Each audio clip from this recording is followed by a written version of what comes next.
سورہ انعام کی، اللہ تبارک و تعالیٰ نے ارشاد فرمایا موت کا موقع خاص طور سے جو گنہگار ہیں، سرکش کافر مشرک ہیں، ان کی روح نکالنے کے تعلق سے کے وقت کی کیفیت نقل کی۔ اللہ نے فرمایا، قرآن کہتا ہے وَلَوْ تَرَى إِذِ الظَّالِمُونَ فِي غَمَرَاتِ الْمَوْتِ،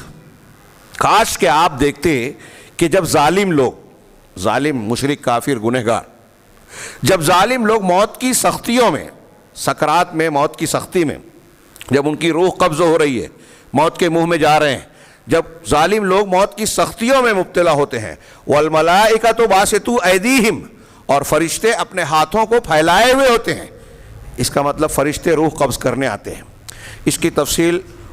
صحیح طور پر ثابت سنن وغیرہ کی اس حدیث میں موجود ہے، جس کو پورا میں بیان نہیں کر سکتا،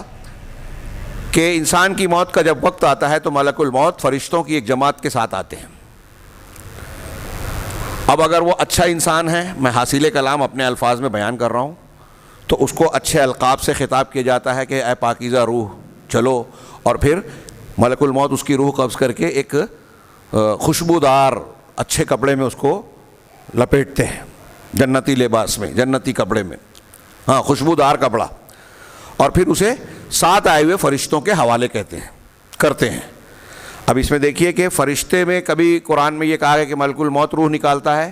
تو فرشتہ ہی، یہ ملک الموت ہی فرشتوں کے جو سردار روح کو قبض کرنے کے جو موکل ہے وہ نکالتے ہیں، اور ان کے ساتھ جو جماعت آتی ہے روح نکالنے کے بعد ان کے ہاتھ سے وہ ان کے ہاتھوں میں چلے جاتی ہے روح، لہذا وہ فرشتے بھی روح نکالنے والے، یہاں وَالْمَلَائِكَةُ بَاسِطُو أَيْدِيهِمْ، فرشتے اپنے ہاتھوں کو پھیلائے ہوئے ہوتے ہیں، یہ جمع کا صیغہ ہے، بہت سارے فرشتے ہوتے ہیں،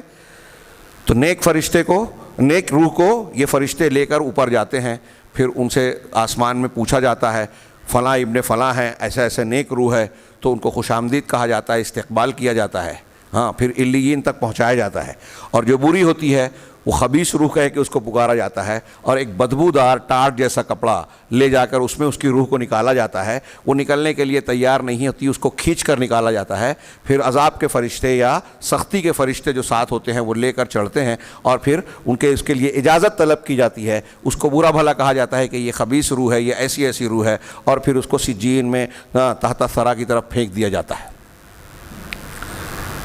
تو اللہ تعالیٰ نے فرمایا کہ فرشتے ہاتھوں کو پھیلائے ہوتے ہیں، اخرجوا انفسکم، اور کہتے ہیں کہ اپنی روحوں کو، اپنی جان نکالو، الیوم تجزون عذاب الہون بما کنتم تقولون علی اللہ غیر الحق وکنتم عن آیاتہ تستکبرون۔ آج کے دن اللہ تعالیٰ، دیکھیے یہ قرآن کہہ رہا ہے، بڑی غور سے سنیے۔ کچھ لوگ آپ سے سوال کریں گے کہ قرآن میں عذاب قبر کا ذکر کہاں ہے؟ امام بخاری نے اس آیت کو پیش کیا کہ اس آیت سے عذاب قبر ثابت ہوتا ہے۔ کیسے؟ اللہ تعالیٰ کہہ رہا ہے کہ جب روح نکالی جا رہی ہے تو فرشتے اس سے کیا کہتے ہیں؟ جس کی روح نکال رہے ہیں ظالم سے، کہہ رہے ہیں کہ آج کے دن الیوم تجزون عذاب الہون، آج تمہیں رسوائی کا عذاب دیا جائے گا، رسوائی کا بدلہ دیا جائے گا، رسوائی کے عذاب کی جزا دی جائے گی، تجزونا جزا دی جائے گی، عذاب الہون رسوائی کے عذاب کی۔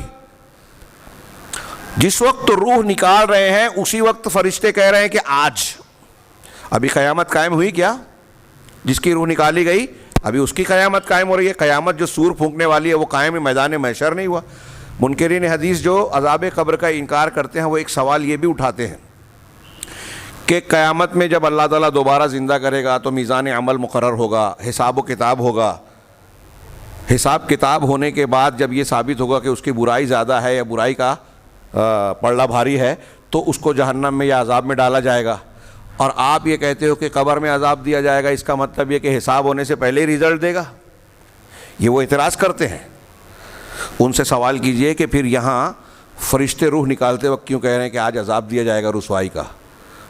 وہ الٹی سیدھی بات ضرور کریں گے کہ نہیں وہ نکال رہے ہیں جو روح اس کو کہا جا رہا ہے، لیکن اس میں عذاب کہاں ہے اگر صرف نکالنے کی بات ہو؟ چلیے یہ بھی چھوڑیے، قرآن مجید میں مختلف قوموں کے تعلق سے جو قصے اور واقعات نقل کیے گئے، پچھلی ان قوموں کے جن کو اللہ تبارک و تعالیٰ نے جن پر عذاب نازل کیا، قوم نوح، قوم عاد، قوم ثمود،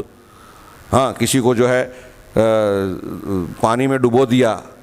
طوفان کا شکار بنایا، کسی کی بستی کو ہوا میں اٹھا کر پلٹ دیا گیا، کسی پر پتھروں کی بارش ہوئی، کسی پر چیخ مسلط ہوئی، اور قرآن نے کہا کہ ہم نے ان کو عذاب دیا۔ تو قیامت میں حساب کتاب ہوگا. منکرین حدیث سے سوال ہے کہ آپ قرآن کو ماننے کا دعویٰ کرتے ہیں, تو قرآن تو کہہ رہا ہے کہ دنیا میں بھی عذاب دیا جاتا ہے, تو پھر حساب کتاب سے پہلے دنیا کا عذاب, اور جب دنیا میں عذاب ہو رہا ہے تو قبر کے عذاب کے ہونے میں آپ کو کون سی دقت اور پریشانی ہے, ٹینشن ہے؟ مسلسل دائمی اور مستقل عذاب آخرت میں جہنم میں ہوگا, یہ بات صحیح ہے, لیکن اس سے پہلے بھی اللہ تبارک و تعالیٰ کا قانون دنیا میں بھی اچھائی کا بدلہ اچھا اور برائی کا بدلہ برا والا قانون رکھا ہے, اور یہی برزخ میں بھی ہوگا. یہ قرآن کہہ رہا ہے کہ آج کے دن تم کو رسوائی کا عذاب دیا جائے گا. جس دن موت ہو رہی ہے, روح نکالی جا رہی ہے, اسی دن فرشتے کہہ رہے ہیں کہ عذاب دیا جائے گا. یہی عذاب قبر کی شروعات ہے,